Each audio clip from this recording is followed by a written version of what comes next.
In today's class, we will discuss how can we find out the stability order of resonating structures. Means जो resonating structures होती हैं हमारे पास, उनमें कौन सी resonating structure ज़्यादा stable है और कौन सी कम stable है, ये हम कैसे find out करते हैं। जैसे कि हमारे पास देखिए ये कंपाउंड है, क्वेश्चन नंबर 27, 28, 29 और 30 में बहुत सारे कंपाउंड्स की रेजोनेटिंग स्ट्रक्चर्स गिवन है। तो अब क्वेश्चन ये उठता है कि क्या हम ये फाइंड आउट कर सकते हैं कि इनमें से कौन सी रेजोनेटिंग स्ट्रक्चर ज़्यादा स्टेबल है और इनमें से कौन सी रेजोनेटिंग स्ट्रक्चर कम स्टेबल है। तो ये किस तरह से फाइंड आउट किया जाता है, देखिए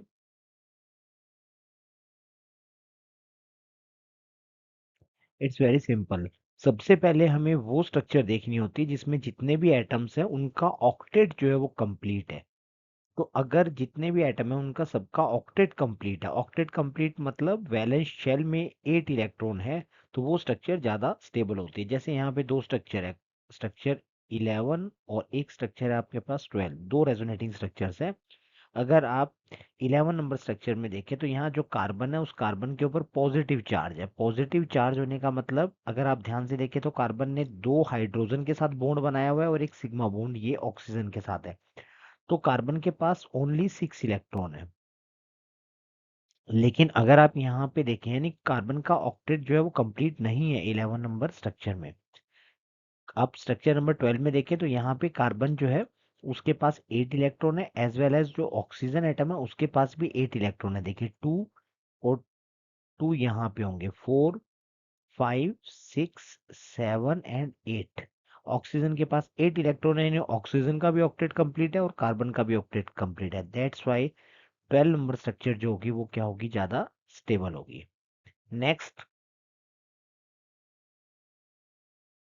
जो हम देखते हैं वो है maximum number of covalent bond, यानी वो स्ट्रक्चर ज्यादा स्टेबल होती है जिस स्ट्रक्चर के अंदर नंबर ऑफ कोवैलेंट बॉन्ड क्या होते हैं, ज्यादा होते हैं। जैसे यहाँ पे दो तीन स्ट्रक्चर है, 8, 9 और 10, तीन रेजोनेटिंग स्ट्रक्चर के अंदर आप देखो जो हमारी 8 नंबर स्ट्रक्चर है उसमें कोवैलेंट बॉन्ड क्या है, सबसे ज्यादा है। यानी डबल बॉन्ड भी दो हैं और यहाँ पे बाकी जितने भी स्ट्रक्चर है उन सब में एक एक डबल बॉन्ड है। तो कोवैलेंट बॉन्ड 8 नंबर में ज्यादा है, यानी 8 नंबर जो स्ट्रक्चर है वो 9 और 10 से ज्यादा स्टेबल होगी। नेक्स्ट देखिए,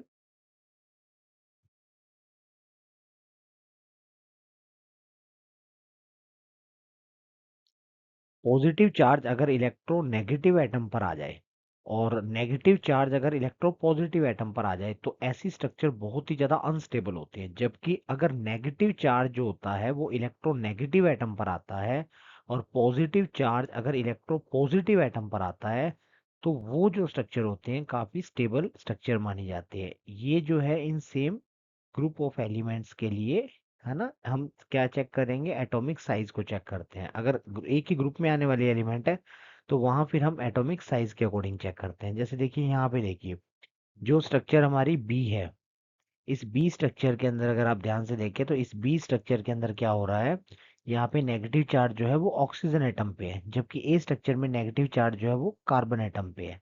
तो अगर हम कार्बन और ऑक्सीजन को कंपेयर करें तो ऑक्सीजन की इलेक्ट्रोनेगेटिविटी जो है वो क्या है, ज्यादा है। तो ऑब्वियसली ओ पर जो है नेगेटिव चार्ज आ रहा है तो वो क्या है, ज्यादा स्टेबल स्ट्रक्चर है। तो बी स्ट्रक्चर जो है यहाँ पे क्या होगी, ज्यादा स्टेबल है। अब ये हमने क्यों किया, क्योंकि ये एक ही पीरियड में आ रहे थे, कार्बन और ऑक्सीजन सेम पीरियड के एलिमेंट है। लेकिन अगर हम ये देखें कि यहाँ पे सेम ग्रुप के एलिमेंट होते हैं तो वहां फिर हमें क्या देखना पड़ेगा, वहां पे हमें कंसीडर करना पड़ता है एटॉमिक साइज। यानी एटॉमिक साइज जितना बड़ा होगा वो अपने ऊपर चार्ज को उतना ज्यादा हैंडल कर सकता है। नेक्स्ट देखिए,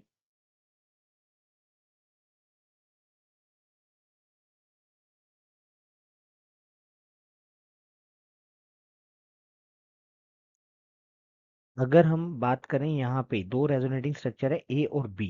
ए में जो नेगेटिव चार्ज है वो सल्फर एटम पर है, जबकि बी में नेगेटिव चार्ज ऑक्सीजन एटम पर है। और ऑक्सीजन और सल्फर ये दोनों ही एक ही ग्रुप के एलिमेंट है। ऑक्सीजन और सल्फर ग्रुप नंबर हमारा 16 के अंदर आते हैं, ग्रुप नंबर 16 में। और जैसे कि अभी मैंने बताया था कि हमारे पास अगर हम एक ही ग्रुप के एलिमेंट्स को ले रहे हैं तो यहाँ हमें देखना पड़ता है कि एटॉमिक साइज किसका ज्यादा है। जिसका एटॉमिक साइज जितना ज्यादा होगा वो अपने ऊपर चार्ज उतना ज्यादा बियर करके रख सकता है। तो डाउन द ग्रुप जब हम लोग जाते हैं तो एटॉमिक साइज इंक्रीज होता है। सल्फर का एटॉमिक साइज जो है वो क्या है, ऑक्सीजन से ज्यादा है। तो सल्फर अपने ऊपर नेगेटिव चार्ज को ज्यादा बियर करके रख सकता है। दैट्स वाई जब सल्फर पे नेगेटिव चार्ज आएगा that is more stable then a negative charge on oxygen atom. That's why a structure is more stable.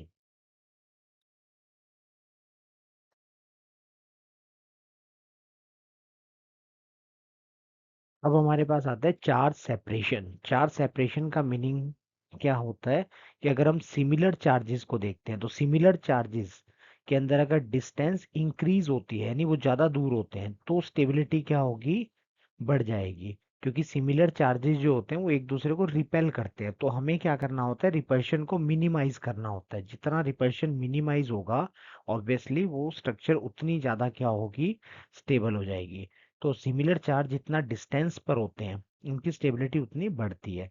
जबकि अपोजिट चार्ज जो होते हैं, अपोजिट चार्ज एक दूसरे को अट्रैक्ट करते हैं, तो अट्रैक्शन की वजह से क्या होता है कि एनर्जी रिलीज होती है, और एनर्जी रिलीज होगी उसकी वजह से भी क्या होता है, स्टेबिलिटी होती है। तो हम ये चाहते हैं कि जो अपोजिट चार्ज हो वो एक दूसरे के ज्यादा से ज्यादा क्लोज हो। दैट्स वाई रिलीज हो एनर्जी और स्टेबिलिटी क्या है, बढ़ जाए। तो जो अपोजिट चार्ज होते हैं वो जितने ज्यादा क्लोज होते हैं स्टेबिलिटी उतनी ही क्या होती है, ज्यादा होती है। और अगर उनकी डिस्टेंस बढ़ती है सेम चार्जेस की तो स्टेबिलिटी कम हो जाती है। नंबर ऑफ बेंजीनोइड रिंग जितनी ज्यादा होती है स्टेबिलिटी भी उतनी क्या होती है, ज्यादा होती है।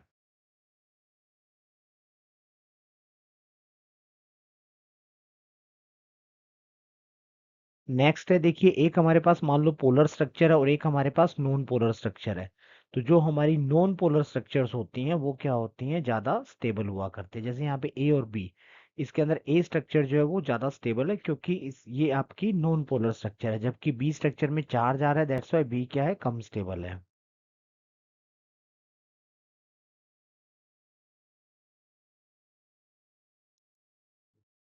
अब बात आता है कि अगर हमें एक ऑर्डर चेक करना हो कि किस ऑर्डर में हम ये सारे पैरामीटर्स को चेक करते हैं रेजोनेटिंग स्ट्रक्चर्स की स्टेबिलिटी का ऑर्डर बनाने के लिए, तो सबसे पहले देखा जाता है कंप्लीट ऑक्टेट, यानी जिसका ऑक्टेट कंप्लीट होगा, सारे ऑक्टेट कंप्लीट होगी, वो सबसे ज्यादा स्टेबल होगी। आफ्टर दैट हम चेक करते हैं maximum number of covalent bond, उसके बाद negative charge on electronegative atom and positive charge on electro positive atom. और लास्ट में जो चेक किया जाता है वो चेक किया जाता है चार्ज सेपरेशन। तो ये हमारा सीक्वेंस रहता है जब हम लोग रेजोनेटिंग स्ट्रक्चर्स की स्टेबिलिटी का ऑर्डर बनाते हैं। तब थैंक यू।